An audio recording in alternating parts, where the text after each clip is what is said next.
Սիրելի ռադիո լսողներ,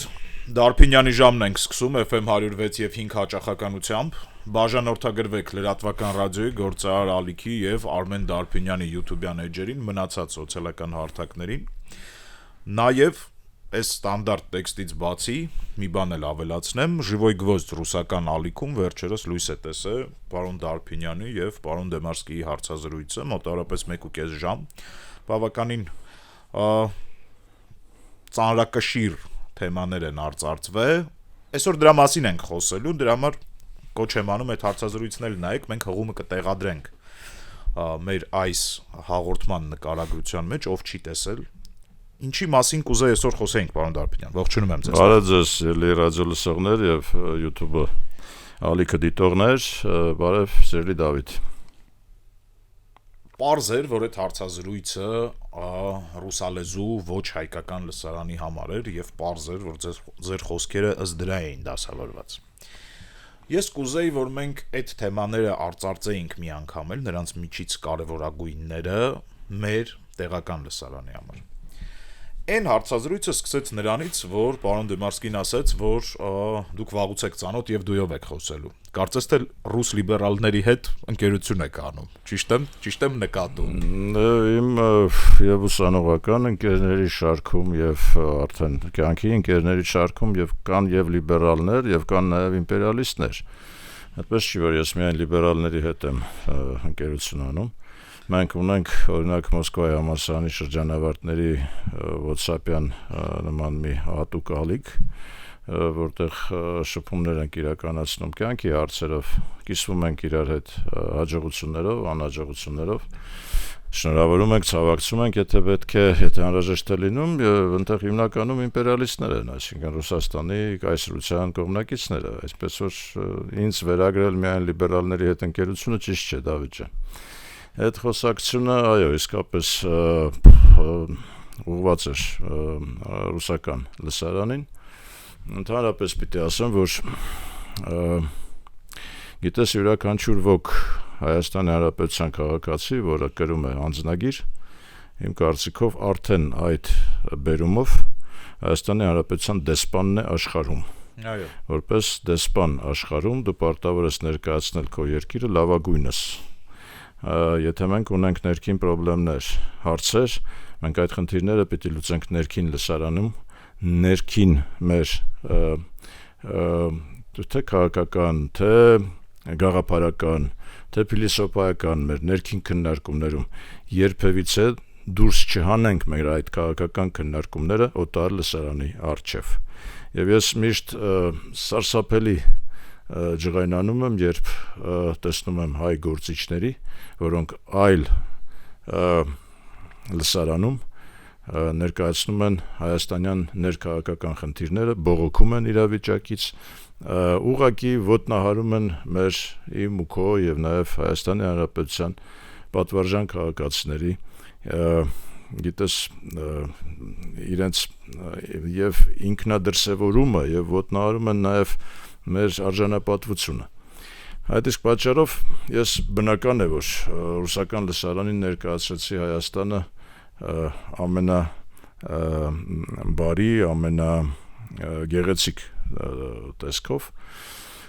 եւ բնական է, որ դա չի նշանակում, որ մենք խնդիրներ չունենք, բայց մեր խնդիրները մեր ներքին քննարկման խնդիրներն են։ Ես հիշեցի նաեւ Վիսոցկուն, որը որ սովետական միության ժամանակահատվածում հայտնի այլախոհ էր եւ ազատատենչ, պոետ, բարդ, մի ուղղակի ունիկալ անձնավորություն, որը Միացյալ Նահանգներում գտնվելով այնտեղ հյուրախաղերի, իրեն բռնացնում են CNN-ից եւ փորձում են հակասովետական ինչ-որ բան կորզել իրենից, ինչ-որ հայտարարություն։ Ասում գիտեք ինչ, ես իմ կառավարության հետ ունեմ բազմաթիվ խնդիրներ, լրջագույն խնդիրներ, բայց այդ խնդիրները ես երկրից դուրս չեմ քննարկում, ես քննարկում եմ միայն երկրից ներս։ Ես կարծում եմ, որ սա պիտի լինի ուղենիշ մեր բոլոր քաղաքական գործիչների համար։ Մի դուրս հանեք մեր խնդիրները, մի փնտրեք աջակցություն, օժանդակություն կամ ինչ-որ ծածկույթ, այսպես ասած, որ ձեզ ծածկեն, ձեզ պաշտպանեն դրսից, դա արդեն խաթարում է մեր ինքնությունը։ Ամեն դեպքում պարոն Դարփինյան, իրանք այդ հարցազրույցում լսեցին այն, ինչը որ իրանք պիտի իմանան մեր մասին, այդքան է։ Այսինքն ինչ որ մենք պիտի իմանանք, մենք կքննարկենք միասին մեր մեջ։ 4 պայմանական մասի բաժան։ Ըստ իս, հա, այդ հարցազրույցը 4 պայմանական մասում էր։ Հայ-ռուսական հարաբերություններ, հայ-թուրքական հարաբերություններ, հայ-ադրբեջանական հարաբերություններ, իշխանություն եկեղեցի եւ ներքին քաղաքականություն։ Այո։ Մոտավորապես այսպես, հա։ Երբ խոսում ենք հայ-թուրքական եւ հայ-ադրբեջանական հարաբերություններից, իմ մոտ միշտ մի հարց է առաջանում։ Արդյոք դուք հավատում եք ապրիորի հայերի եւ թուրքերի համակեցությանը, խաղաղ համակեցությանը նույն տարածաշրջանում, որտեվ ես անկեղծ լինեմ ձեզ հետ էլ, ռադիոլսողների հետ էլ չեմ հավատում։ Այսինքն ես չեմ հավատում, որ հայերը եւ թուրքերը կարան ապրեն խաղաղ հարևանությամբ։ Նավիթ, ես ունեմ օրինակներ, ասենք ռուսաստանյան հայերը եւ ռուսաստանյան ադրբեջանցիները իրար հետ ապրում են բավարար չափով խաղաղ, ես գիտեմ նաեւ բավարար չափով գործադիր, այսպես ասած, եւ գործնական կապեր, որոնք շատ մեծ հաջողությամբ իրականացվում են, ասենք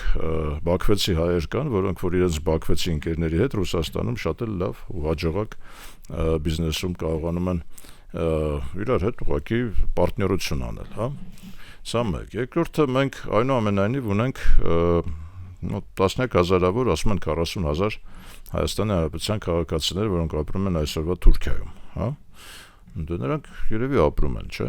Ինչ որ չէ, ասենք եւ օգտակար են լինում իրենց տնտեսությանը եւ օգտակար են լինում իրենց ընտանիքներին, երևի թե դա է պատճառը, որ նա գտնվում են այնտեղ։ Դրանից բացի կա Ստամբուլահայերի, այնուամենայնիվ բավական լուրջ, այսպես ասած, հատված, տասնյակ հայկական դպրոցներով, մի քանի եկեղեցիներով, որոնք որպես համայնք կարծես թե ապրում են եւ չեն բողոքում իրավիճակից։ Հիմա որպես պետություններ հարաբերվելու փորձ մենք չունենք Թուրքիայի հետ։ Դա չունենք, մենք չի եղել պետությունը պետության հետ հարաբերվելու փորձ։ Արդյոք թուրքերին այդ պետք է։ Արդյոք թուրքական պետականությունը պետք է ունենալ հարևանությամբ հայկական պետություն։ Գիտես, թուրքական պետականությունը իմ կարծիքով պետք է այսօր ուղղակի մաքրվել, հանդես գալ աշխարհում որպես ոչ միայն բարեկեցիկ կամ զարգացող տնտեսություն եւ երկիր, այլ որպես քաղաքակիրթ երկիր, որտեղ իրենց վրա այնուամենայնիվ մեր գենոցիդի խարանը կա, իրենք չեն կարողանալու դրանից ազատվել, դա հնարավոր չէ դրանից ազատվել, մի քանի տասնյակ երկրներ ընդունել են գենոցիդի փաստը, եւ մենք շարունակում ենք պնդել, որ դա եղել է, եւ դա փաստ է, ուղղակի պատմական փաստ, հա, իրենք այդ խարանը մաքրելու անհրաժեշտություն ունեն, չեն ընդունում գենոցիդի փաստը, այսինքն դրա եղելությունը, բայց նրանք մաքրվելու անհրաժեշտություն ունեն, նրանք անհրաժեշտություն ունեն աշխարհին ցույցադրելու, որ այնուամենայնիվ իրենք քաղաքակիրթ ազգ են։ Եվ պիտի ասեմ, որ նրանց մայրաքաղաքային մշակույթը բավարար չափով պատրաստ է դրան։ Այսինքն Ստամբուլը, Անկարան, կարևոր քաղաքները այնտեղ իրենց էլիտար հասարակությունը եւ կրթվածություն ունի համապատասխան եւ աշխարհայացք ունի համապատասխան եւ բաց են աշխարհի հանդեպ, հա, նրանք կուզեին, որպեսզի դա մաքրվեր իրենց վրայից։ Իհարկե, մեծամասնությունը թուրքերի այսօր պատրաստ չէ ոչ ընդունել ցեղասպանության փաստը, ոչ էլ առանձնապես նրանց հետաքրքրում է, որ մեր հետ բարյացակամ լինեն կամ բարեդրացական հարաբերություններ ունենան։ Բայց դա չի նշանակում, որ մենք չպիտի փորձենք, հասկանում ես։ Հավատում եմ ես, թե ոչ, հարցը հավատքի մեջ չի։ Մենք պիտի մեր արժանապատվությամբ մտնենք, փորձենք ստեղծել նորմալ քաղաքակիրթ հարաբերություններ։ Սահմանը պիտի բաց լինի, ճանապարհները դիվանագիտությունը ինչի տապալվեց։ Ով տապալեց։ Մեր պատճառով, եթե վերցնում ես անգամ փաստագրական տվյալները, հա, մենք դուրս եկանք։ Բայց որտեվ իրանք ռատիֆիկացիա չարեցին պարլամենտում։ Չէ, մենք դուրս եկանք։ Իրանք դուրս չեն եկել։ Չէ, իրանք ռատիֆիկացիա չեն արել պարլամենտում։ Ոչ։ Մենք դուրս ենք եկել։ Արաջան այդպես չի։ Մենք ուրեմն իրավիճակը հետևելն էր։ Սկսվեց process-ը, ստորագրվեցին արձանագրությունները, Թուրքիան մեզ ուղղակի ներկայացրեց, որ հայ-ադրբեջանական խնդիրը պետք է կարգավորվի, մենք դրան պատրաստ չէինք եւ մենք ուրեմն պահանջեցինք թուրքերից, որ նրանք այնուամենայնիվ գնան մեզ այդ արձանագրությունների վավերացմանը առանց հայ-ադրբեջանական հարցերի կարգավորման։ Նրանք դրան չհամաձայնվեցին, բայց ֆորմալ կերպով Շվեյցարիայում ստորագրվել է։ Տեղ գրած չէր, չէ՞ որ ինքը ռատիֆիկացիա կլինի մենակ Ադրբեջանի հետ հարաբերությունները բարելավելու։ Այսինքն իրանք մի թուղթ ստորագրել են, այդ թուղթը ռատիֆիկացիա անելու համար եւս պայմաններ են առաջ դրել Հայաստանի։ Մենք եւս պատրաստ չէինք դրա ռատիֆիկացումը իրականացնելու եւ մենք ֆորմալ կերպով այդ գործընթացից մենք ենք դուրս եկել 2010 թվականի, եթե չեմ սխալվում, հոկտեմբերին։ Մենք ֆորմալ դուրս ենք եկել, թուրքերն էլ ասացին, դե դուք դուրս եք գալիս, ուրեմն դուք եք մեղավոր։ Այսինքն մենք դուրս ենք եկել փաստելով նման կերպ մեր անպատրաստ լինելը հայ-ադրբեջանական կարգավորման գնալուն, բայց մենք պիտի հիշեմ, չէ՞ որ հիմա տես անցել է արդեն 16 տարի, բայց հայ-թուրքական արձանագրությունները ստորագրելուց հետո Մասիսի ուրեմն նկարագիրը մեր մարզաշապիկների վրայից դուրս եկավ, չէ՞, ֆուտբոլի ֆեդերացիայի լոգոից դուրս եկավ, չէ՞։ Այդ մի խաղի համար։ Հա, մի խաղի համար, թե ինչ-որ պրոցեսի համար, չէ, բայց դուրս եկավ, չէ՞, այսինքն մենք պատրաստ էինք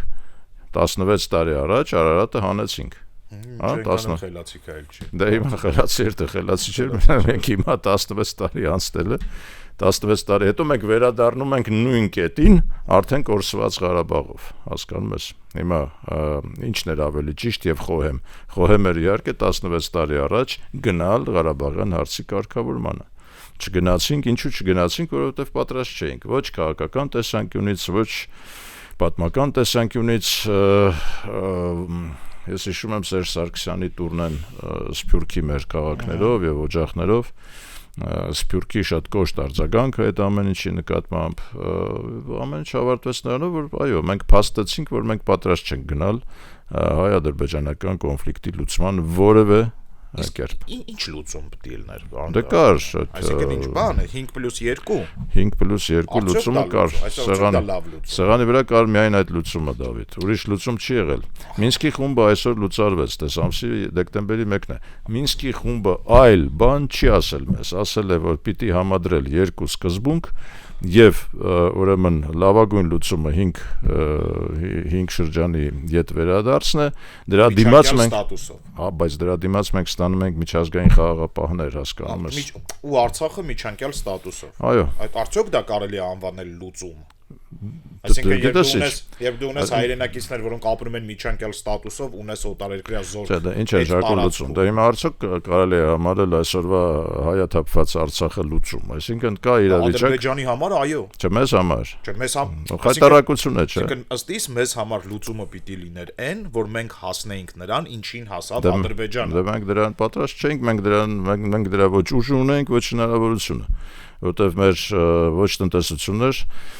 պատրաստ դրան, ոչ մեր գեոքաղաքական ուրեմն հնարավորությունները, ոչ մեր դիվանագիտական հնարավորությունները, ոչ մեր ֆինանսական հնարավորությունները, մենք զիջեցինք Ադրբեջանին բոլոր պարամետրերով։ Մենք դրան պատրաստ չէինք, մենք չէինք կարողանալ լուծել։ Հասկանում ես, ցանկացած իրավիճակում գոյություն ունի մեկ օպտիմալ ելք, մեկ, երկուսը չեն, օպտիմալը մեկ է։ Հիմա Մինսկի խմբի գործունեության շրջանակներում օպտիմալ միակ ելքը 5 շրջանի յետ վերադարձներ եւ միջազգային խաղաղապահների տեղակայումը։ Դա է։ Ինչքան։ Դու ինչքան 50 տարի, 100 տարի։ Ինչքան կարողանանք ձգել, ինչքան կարողանանք զարգանալ այդ ընթացքում, ինչքան կարողանանք ապացուցել մեր ճշմարտացիությունը։ Հասկանում ես, մենք դա չարեցինք։ Չարեցինք եւ ձախողվեց հայ-թուրքական գործընթացը։ Ի վերջո Արցախի հարցը փակ է թե բաց է, պարոն Դավիթ։ Մեր համար, հայ ժողովրդի համար, Հայաստանի Հանրապետության համար չեմ ուզում ասել։ Որ հարցը, Դավիթ ջան, այսինքն միացման հարցը։ Ահա, իհարկե, միացման հարցը։ Այդտեղ ուրիշ հարց չկա, Արցախի հարցը միացման,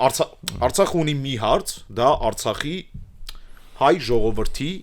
իր հայրենիքում միասնական պետության մեջ ապրելու հարցը։ Դե, ես ուզում եմ ասել, որ միացման հարցը ակտուալ չէր 35 տարվա ընթացքում անգամ հայ պետության համար։ ակտուալ չէր։ Բայց ժողովրդի համար ակտուալ էր։ Եթե ժողովրդի համար ակտուալ էր, ուրեմն ժողովուրդը պիտի պարտադրեր պետությանը, որպեսզի պետության համար եւս դա լիներ ակտուալ։ Պարոն Դարփինյան, Հայաստանի Հանրապետության բոլոր իշխանությունները 94 թվից մարքեթինգային հնարքներով հայ ժողովրդին համոզում են, որ միացումը դե ֆակտո տեղի է ունեցել։ Դե ինքը դե ֆակտո տեղի էր ունեցել, բայց մենք դե ֆակտոյի մասին չենք խոսում։ Այսինքն այդ պահանջը մարքեթինգային հնարքներով տեն ժողովրդին կերակրում են, դե լավ է, նորմալ է, միացել ենք, բան, չէ, էդ էր։ Այ ժողովրդին մոլորեցնում են, միգուցե դիտավորյալ էին մոլորեցնում, միգուցե մոլորեցնում էին պատահական, չնայած ես չեմ հավատում։ Մոլորեցնում էին, ուղղակի, որովհետև որոշում կայացնողները եւ քաղաքական առաջնորդները հաստատ տեղյակ էին իրավիճակից, հաստատ գիտեին, որ մենք մեր հնարավորություններով չենք կարող ձգտել միացման, չենք կարող դա իրականացնել, եւ դա էր պատճառը, որ միացումը միայն մեկ փաստաթղթում է արձանագրված մեր անկախության հռչակագրում, դրանից հետո որևէ պաշտոնական հայաստանյան փաստաթղթում միացման գաղափարը գոյություն չունի։ Այսինքն մենք հաստատել ենք անկախության հռչակագիրը 90 թվականին եւ դրանից հետո մենք մոռացել ենք միացման մասին, հասկանում ես, եւ սկսել ենք մոլորեցնել մեր հասարակությունը։ Հենց քաղաքական գործիչները, քաղաքական ղեկավարները ու մոլորվելա մենակ մեր հասարակությունը, աշխարհում չի եղել ուրիշ երկու մայրաքաղաքում են հավատացել, որ Արցախն ու Հայաստանը իրարից կախված չեն, այդ Երևանն է եւ Ստեփանակերտն է։ Ամբողջ աշխարհում բոլորը շատ լավ հասկանում էին ինչա կատարվում։ Չէ, չկա մի միջազգային դերակատար, ով ասեր դե հա Արցախը առանձին պետություն է։ Առանձին պետություն չեն դիտարկել, միացումը չեն դիտարկել, բոլոր միջազգային փաստաթղթերում այդ տարածքային ամբողջականությունը Ադրբեջանի ճանաչվել է։ Մենք մատերի արանքներով ենք նայել ՄԱԿ-ի անվտանգության խորհրդի այդ ձևաչափերին եւ ձևակերպումներին, որոնք վերջնական են, հասկանում ես, անվտանգության խորհրդի ՄԱԿ-ի մակարդակով անվտանգության խորհրդի որոշումները վերջնական են, դրանից այն կողմ միջազգային ասպարեզում գոյություն չունի այլ փաստաթուղթ։ Մեր բախտն էր եւ միգուցե հնարամիտությունը,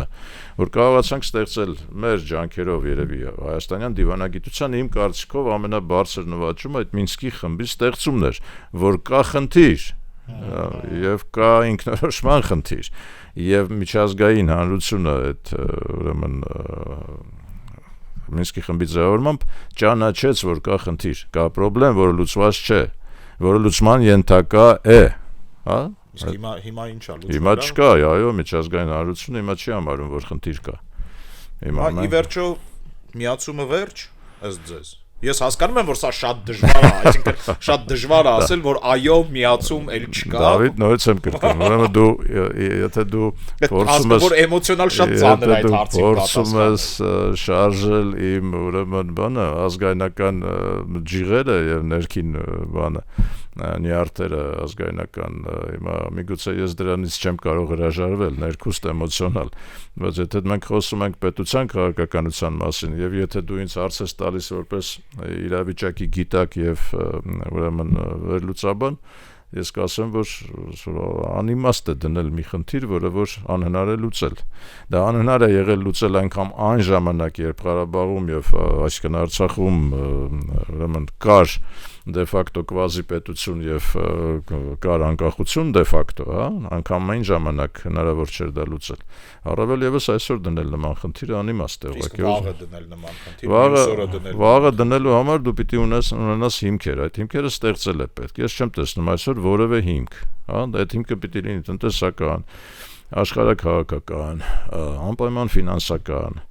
հասկանում ես, այսինքն Ադրբեջանը այսօր ծավալվելու է մոտ ապագայում, մոտակա տասնամյակներում,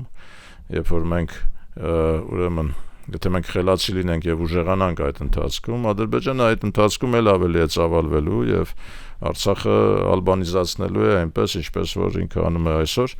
եւ շատ ավելի դժվար է լինելու դա, այսինքն մենք պիտի պատերազմ հայտարարենք կամ ինչ որ մեկը պիտի պատերազմ հայտարարի Ադրբեջանին եւ մենք օգտվենք, հասկանում ես։ Չի մենք կարանք, չի սպասենք ուրիշի։ Խնդրեմ, այսինքն չունենք, այսօր մենք այդ արգումենտները չունենք։ Հիմա եթե մենք խոսում ենք ռեալ պոլիտիկի տեսանկյունից, միակ բանը, որ այսօր մենք կարող ենք ձգտել եւ հասնել միջազգային պաշտպանության, դա մեր ժառանգության պահպանությունն է, հա, դա մեր գերեզմանների պահպանությունն է, դա մեր եկեղեցիների պահպանությունն է, դա միակ խնդիրն է, որ այսօր մենք պարտավոր ենք բոլոր հնարավոր միջոցներով լուծել, հասնել դրան։ Միջազգային պաշտպանության կլինի ՅՈՒՆԵՍԿՕ-ն, կլինի ՄԱԿ-ը, կլինի առանձին պետությունների ուրեմն կոալիցիա, որը որ կստանձնի Այսինքն մենք պիտի պահպանենք դա եւս այսօր չենք անում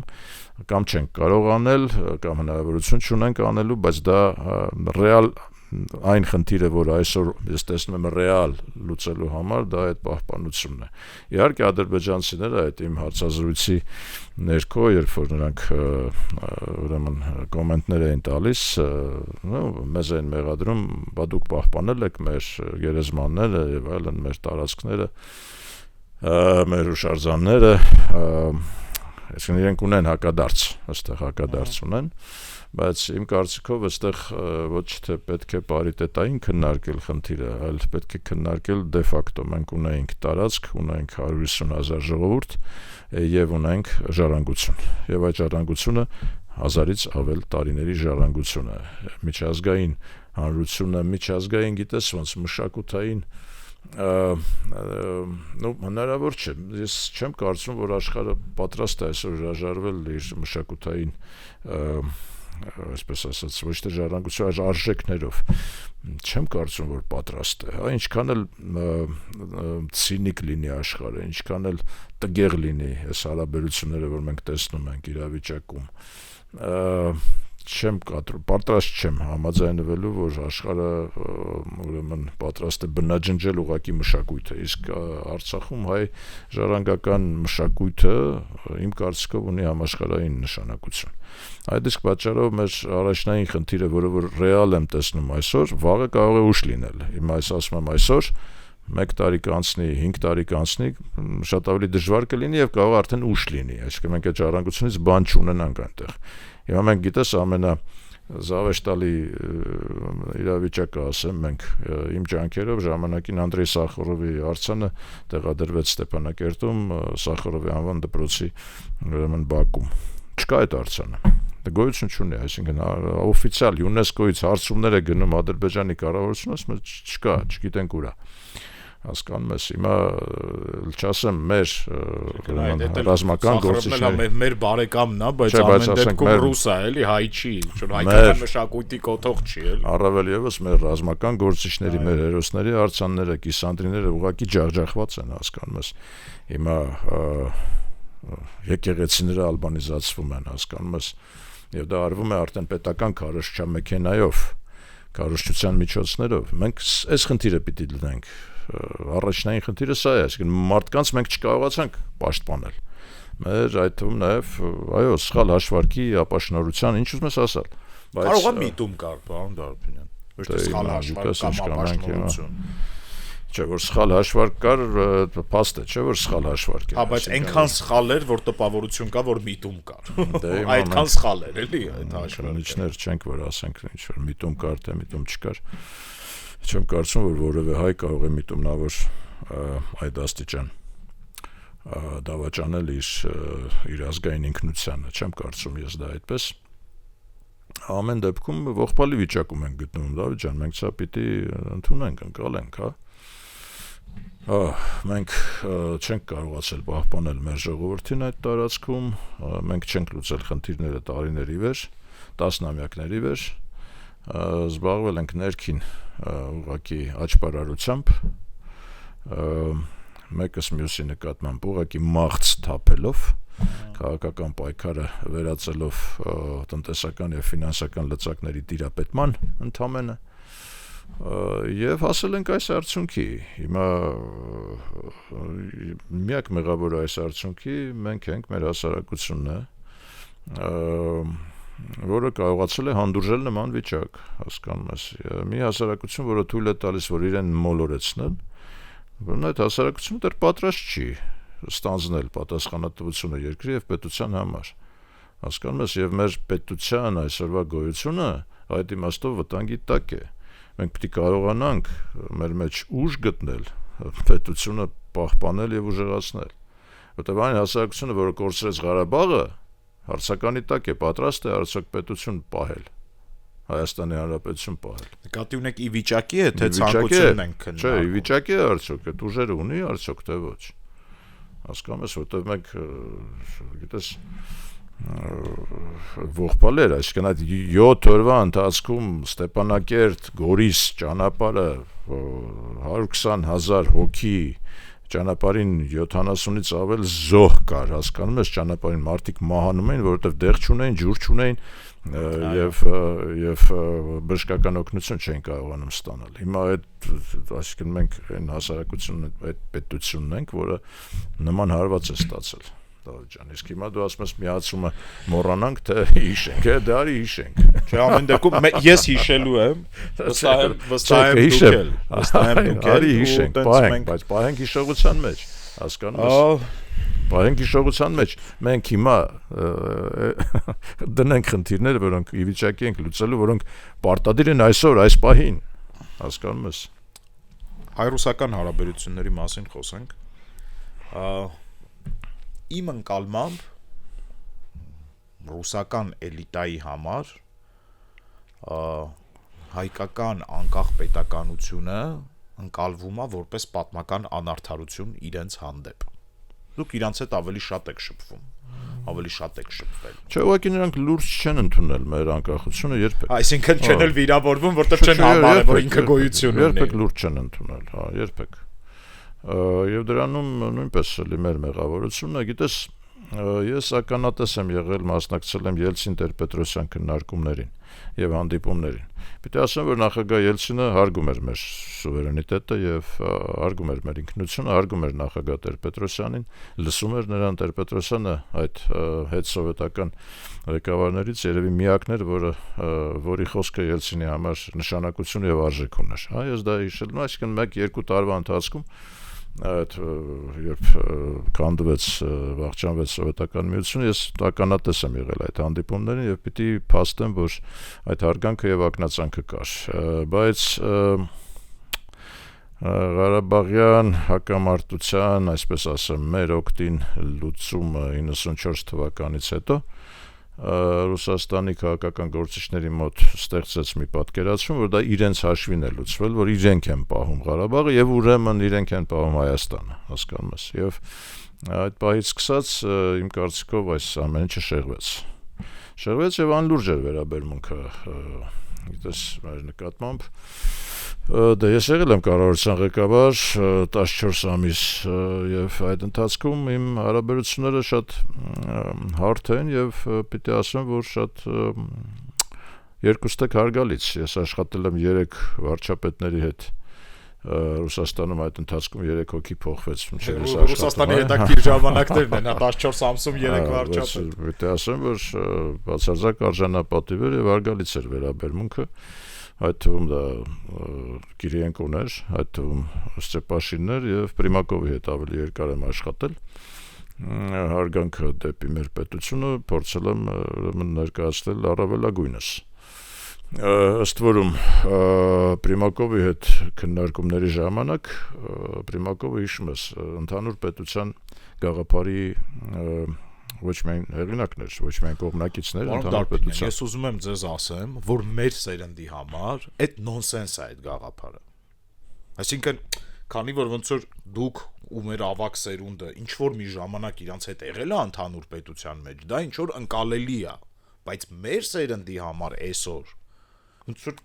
Դե տես, այսօր ես ասում, բայց ես ասում եմ մոտ արդեն 27 տարի առաջ, 27 տարի առաջ դա ընկալելի էր, կար մոտեցում, կար 2000-ականների սկզբում կար մոդել, քննարկվում էր, կար մոդել, որ Պրիմակովը ներկայացրեց, դա քննարկման առարկա էր ընդհանուր պետության մոդելը, որը նույնպես երաշխավորում էր Արցախի հայերի գոյությունը եւ նրանց զարգացումը, երաշխավորում էր նրանց անվտանգությունը, բայց ընդհանուր պետության մոդելի տակ։ Պրիմակովներ, ես քննարկել եմ իր հետ այդ թեման, ինքը ինձ ասաց մի բան, ասաց, քանի ողջ է Ալիևի հայրը, այսինքն հայր Ալիևը, ուրեմն փորձեք լուծել այս խնդիրը, որովհետև որդի Ալիևի հետ դուք չեք կարողանա լուծել այդ խնդիրը, Ղարաբաղյան խնդիրը, նա շատ ավելի ագրեսիվ է տրամադրված եւ ձեր նկատմամբ եւ ընդհանրապես հարցի նկատմամբ։ Պրիմակովի միայն հորդորը եւ խորհուրդը ինձ որպես վարչապետ, որին ինքը եսի դեպ շատ վաղուց հարաբերություն ունեի, վաղուց ենք իրար ճանաչում, ես դեռ ասպիրանտ էի, ինքը իմ գիտական թեզի բաներից մեկն էր, ռեցենզենտներից մեկն էր, ինքը ինստիտուտի դիրեկտորն էր այդ ժամանակ IMMO-ի, եւ ես ժամանակից շատ սերտ մտերիմ լավ հարաբերություններ ունեի Պրիմակովի հետ, ինքը այդպիսի հորդոր արեց, ասաց փոխանցի նաեւ քո ղեկավարին, երկրի ղեկավարին այդ ժամանակ նախագահ Քոչարյանին, որ ես հորդորում եմ եւ ձեզ խորհուրդ եմ տալիս հարցը լուծել, քանի դեռ ողջ է Հայր Ալիևը, որովհետեւ որտու հետ դուք չեք կարողանալ լուծել, այդպես անցել է 27 տարի եւ Պրիմակովը ճիշտ էր, ըստ էության ճիշտ էր, որովհետեւ Ալիև հայրը 1-2 դրվագ եղել է այդ պատմության մեջ, այսինքն 90-ականների վերջը, երբ Ալիև հայրը կարծես թե պատրաստ էր ինչ-որ բան ստորագրելու, որտեղ անգամ պատրաստ էր Ղարաբաղին տալ, կարծես թե ուղղակի անկախություն միացումը, դե հիմա ասենք եւ Վարդան Օսկանյանը եւ Ռոբերտ Քոչարյանը ասում են, որ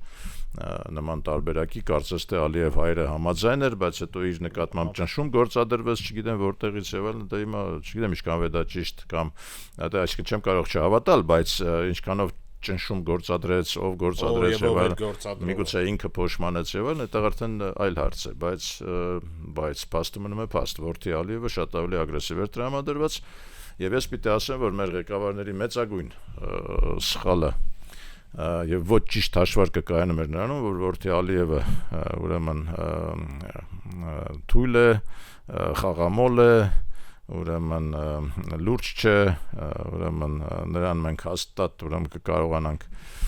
շրջանցել, հաստատ կկարողանանք նրան հաղթել եւ դիվանագիտական դաշտում եւ մնացած բոլոր դաշտերում, որովհետեւ մենք ռազմական տղաներ ենք, ուրեմն մենք հաղթել ենք, որովհետեւ մեր իսկ ինքը թիկունքի արմետ է, մենք բան, իսկ ինքը այդ ժամանակ ուրեմն ուղղակի հոր բանի տակ ոսկե տղա է, ուղղակի ուրեմն գումարներ է ծախսել, ասենք Պարոն Դարփինյան, Ռուսաստանին վերադառնալով տարածաշրջանում միակ կոնֆիգուրացիան Ռուսաստանի ստեղ մնալու դա այն էր, որ մեզ պետք էր Ռուսաստանը, որ մենք կարենայինք պահեինք Արցախը, Ադրբեջանին պետք էր Ռուսաստանը, որ ինքը վերցնի Արցախը։ Այսինքն, եթե Արցախյան կոնֆլիկտ չկա, Ռուսաստանի անհրաժեշտությունը այս ռեգիոնում անհետանում է։ Դա տես հայ-թուրքական հարաբերությունների կոնտեքստում եւս ռուսները կարևոր էին, երբ Տեր-Պետրոսյանը խնդրեց Ելցինին եւ ասավ նրան, որ ռուսական բազան տեղակայվեց Հայաստանում, այսինքն շարունակվեց սովետական միության ժառանգականությամբ եկած այդ ռուսական պաշտպանությունը մեզ թուրքերից, հայ-թուրքական հարաբերությունների չկարգավորված լինելու պայմաններում երևի թե ռուսական զորքերի առկայությունը կարևոր էր, այնպես որ ռուսների ներկայությունը ոչ միայն պայմանավորված էր Ղարաբաղյան խնդրով, այլ նաև հայ-թուրքական սահմանի պաշտպանությամբ։ Ինչ կլինի այժմ, եւ արդյոք մենք դրա կարիքը կունենանք թե ոչ, ես չեմ կարծում, որ դա ակնթարթային լուծելու խնդիր է, այսինքն մի ակնթարթում ուրեմն հայ-թուրքական սահմանը Ես բազան նկատի չունեմ Չէ, սահմանը միայն բազան չի։ Ես նկատի ունեմ մշակութային ներկայությունը, տնտեսական ներկայությունը, մշակութային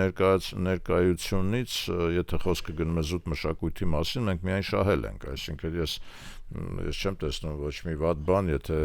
Ռուսաստանը ունի եւ ունենա մշակութային ներկայություն, այսինքն։ Այս լավ խոսակցություն է, պարոն Դարփինյան։ Ռադիո լսողների մի մասը գիտեն մենք որտեղ ենք, մենք երկու թատրոնի հարևանությամբ ենք։ Հայկական մնջախաղի թատրոնը երկար տարիներ չունի սեփական տարածք։ Հիմա վերանորոգվում է։ Ռուսական դրամատիկական թատրոնը Թումանյան Աբովյան խաչմերուկի վրա է գտնվում։ Ամենայն հարգանքով Ստանիսլավսկուն։ Արդյոք ռուսական դրամատիկական թատրոնը պիտի ունենա շատ լավ կահավորված լավ շենք, չէ, հասկանալի է, չէ, որ սա քաղաքականություն է։ Այսինքն, այն որ Ստանիսլավսկու թատրոնը, ռուսական դրամատիկական թատրոնը Երևանի կենտրոնում է, դա մեր վերաբերմունքն է Ռուսաստանին, ոչ թե ռուսաց մշակույթին։ Դավիթ ջան, դա անկախ Հայաստանի որոշումը չէ։ դա պատմականորեն 30-ական թվականներին ստեղծված թատրոն է, հասկանում ես, որ ռուսական, որը մեր մշակութային արժեքներից մեկն է, այսինքն ռուսական թատրոնը աշխարհի լավագույն թատրոնն է, իմիջայլոց, շատ լավ է, իմիջայլոց, շատ լավ է, որ ռուսական թատրոնը լավ է, աշխարհի լավագույն թատրոնն է, ես քեզ ասում եմ որպես թատրոնի գիտակ, բացարձակ չեմ վիճում, իսկ կարող է մեր թատրոնները տարածք չունեն, դրա համար մերը չի դառնում ամենալավը, Մջախաղի թատրոնը պիտի տարածք ունենա, բայց դա պիտի տարածք ունենա, այդ կապ չունի դա իրար հետ այդ երկու հարցը։ Այսինքն քաղաքականություն չեք տեսնում նրա մեջ, որ ռուսական դրամատիկական թատրոնը Երևանի կենտրոնն է։ Ես տեսնում եմ։ Ակնհայտ դա ժեստ է ռուսական իմպերիային, որտես մենք ոնց ենք հարգում ձեր մշակույթը։ Ոչ, բացարձակ ոչ, որովհետև դա անկախ Հայաստանի որոշումը չի եղել, ընտրություն չի եղել Մջախաղին տանք թե ռուսական թատրոնին տանք, դա մեր մշակութային ժառանգությունն է։ Ես կարծում եմ շատ ցածր ինտելեկտի եւ հորիզոնի դեր ազգերը կարող են իրենց ժառանգաբար եկած մշակութային արժեքներից հրաժարվել։ Դա ուղղակի ճիշտ չի։ Դա խոհեմ չի, էլի։ Կարծում եմ մեր մեջ ծերունդների տարբերություն կա։ Ես համարում եմ, որ Ստանիսլավսկու թատրոնը հայկական ժառանգություն չի։ Ժառանգաբար է մեզ եկե, բայց դա ոնց որ մեր ժառանգությունը չի։ Ռուսական թատրոնը դա մեր ներկայիս չէ, որ այնտեղ նաև հայկական հեղինակների պիեսներ են բեմադրվում են ռուսական պիեսներ հայկական մոտեցմամբ, այսօր արդեն հայաստանցու մոտեցմամբ, հասկանում ես, ես բերեցին անցյալ անգամ Ուզբեկստանի, Ղազախստանի օրինակները, ռուսական մշակույթը նրանց միայն բարոյականացրել է, նրանց միայն բարձրացրել է։ Ես կարծում եմ մենք ոնց որ դրա կարիքը չունենք։ Ես կարծում եմ, որ մենք հարստան սովետական ժամանակահատվածում մենք հարստացել ենք ռուսական մշակույթով։ Դա չի կարելի շղթել, Դավիթ ջան, այսօր էլ դու ասենք, այսօր մենք շատ ավելի թույլ ենք Ադրբեջանից, այդ թվում նաև այն պատճառով, որ մենք ռուսախոս, ռուսալեզու, ռուսերենին տիրապետող քաղաքական գործիչներ, քաղաքական մեկնաբաններ ուրեմն մշակութային գործիչներ, մշակութային ասենք ռուսերեն, ոչ իսպաներեն կամ արաբերեն, պարոն Դարբինյան, կամ պարսկերեն։ Օրինակ, այսքան ինձ թվում է, որ մեր երկրում ավելի շատ պարսկախոսներ լինեին, քան ռուսախոսներ, նենց չի որ շատ ավելի վատ կլիներ։ Որտեղ պարսկական մեծ ցիվիլիզացիա կա, ինքը մեծ շուկա է, կամ արաբախոսներ։ Թող լինի եւ պարսկախոսը եւ արաբախոսը, բայց մենք չհրաժարվենք այն ժառանգությունից, որը ունեցել ենք։ Դες ասենք այսօր եթե հավաքվի 10 ադրբեջանցի քաղաքական վերլուծաբան, դու չես կարող 10 հայ վերլուծաբան գտնես։ Երկու հոգի մարդ կա, որ ռուսերենին տիրապետում է։ Կարծում եմ Ադրբեջանում էլ 10-ը չկան, պարոն Դարբինյան։ Կա 100-ը կա։ Դավիթ ջան, չես նայում դու ադրբեջանական բաները, կանալները։ Կարծում եմ ավելի շատ։ Չես նայում կանալներ, YouTube կանալները։ Հարյուրավոր գործիչներ կան, որոնք որ բացարձակ ազատ տիրապետում են ռուսերենին եւ կարող են ռուսերենով ռուսալեզու աշխարհին ներկայացնել իրենց տեսակետը։ Իսկ մենք ունենք երկու հոգի միգուցե քաղաքական մեկնաբան, որոնք որ ողջունում ենք պարոն Իսկանդարյանին։ Իսկանդարյանին բայց ողջունում ենք, բայց ասենք նաև որ հայերեն խոսելու ժամանակն է նրա։ Հասկացանք, որ ասենք ռուսերեն լավ է տիրապետում, բայց մեկ երկու հոգի ունենք, որոնք կարող են ռուսական աշխարհին, հարյուրավոր միլիոնավոր մարդկանց ներկայացնել Հայաստանի հայի տեսակետը։ Սրա մասին երկար կխոսենք, պարոն Դարբինյան, 40-րդ րոպեն է, բայց քննարկենք։ Մի հարց էլ քննարկենք, որտեղ այդ կարևոր է։ Ռուսներին մեր եկեղեցական ներքին հարցերը պատմելը ես ձեր հետ համաձայն եմ, շատ ճիշտ արեցիք, որ այդպես շատ ամփոփ անցակ, ոնց որ դա վստահաբար իրանց գործը չի, մեր գործն է, մեր գործն է քննարկենք։ Այն հարցազրույցում ասացիք, որ դուք չեք անհանգստանում, որտեվ հայ ժողովուրդը տենց հավատավոր ժողովուրդ է, եկեղեցու հանդեպ վերաբերմունք ունի, ինչ էլ լինի, ոչ մի բան չի փոխվի։ Ես ձեր հետ համաձայն եմ, հայերը կշարունակեն մնալ քրիստոնյա, ոչ մի խնդիր չկա։ Եվ եկեղեցու նկատմամբ ակնածանքը նույնպես կմնա։ Ինստիտուտը չի թուլանում այս ամեն ինչից։ Նայած ոնց նայես, էլի, այսինքն ինստիտուտը տեսնում ես, որ որտնած էր մեջից, հիմա 10 հոգի հայտնվեցին, որոնք որ ուրեմն գնացին մյուս կողմ։ Իմ կարծիքով ընդհանուր առողջացման հենց այսինքն քանի որ սկսվել է այս ամբողջ գործընթացը, ճիշտը սա տանել մինչև վերջ մաքրմանն է, որովհետև հիմա կես ճանապարհի վրա կանգնելը ճիշտ չէ։ Կասկածս այն է, որ այդ 10 հոգին, որ գնացել են, իրանք վերադառնալու են եկեղեցի ավելի ուժեղացած։ Չեմ կարծում, Դավիթ ջան, չեմ կարծում, որովհետև հասարակական ընկալումը նրանց, հա, հիմա եթե համարենք, որ երկու մասի է բաժանվել եկեղեցին, կարծում եմ, որ մեր հասարակությունը եւ նրանց միարժեքորեն գնահատում է ոչ բարձր։ Այսինքն իշխանությունը երկու սրբազանի դատում է 3 սրբազանի դատում է 10 սրբազան գնում են խոսելու իշխանության հետ եւ կոչ են անում, որ վեհապարը գնա։ Չէ, բայց մի նոր հանգամանք առաջ եկավ, չէ՞, հիմա Փաշինյանը